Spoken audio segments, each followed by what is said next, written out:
ถ้าเข้ามือบุญเข้าประดับดิน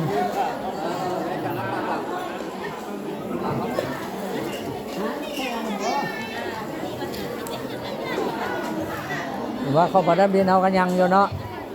ผมมาหลังผมมาก้อนเพิ่นกระถวายแล้วผมมาหลังกันยังอยู่ถวายน้ำหลังก็ได้จะได้2 ขั้นตอนได้พ่อใหญ่จานเลยเขาพระดับดินก็ยังเขาว่าพระดับดินก็ยังอยู่เนาะยังเฮือยังแฮมอยู่เนาะพยายามบุเป็นยังต้องชู้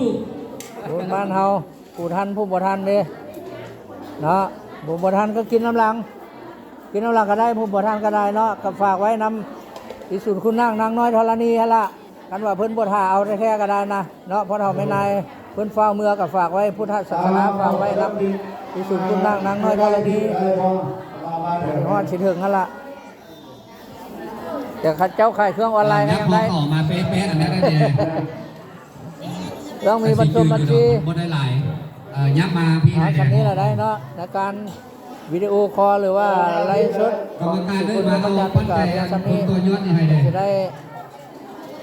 เข้าพิธีทางศาสนาแล้วเนาะสั้นเนี่ยขอขอบใจนำบรรดาเพื่อนมิตรสหายผู้อยู่ใกล้และอยู่ไกลอยู่ภายในและต่างประเทศขอขอบใจหลายๆเนาะนี่ได้ติดตามกดไลค์กดแชร์ให้เก็บมาบรรจุเดียวอยู่นี่นะบรรพุทธิจักให้เฮาหมดบ่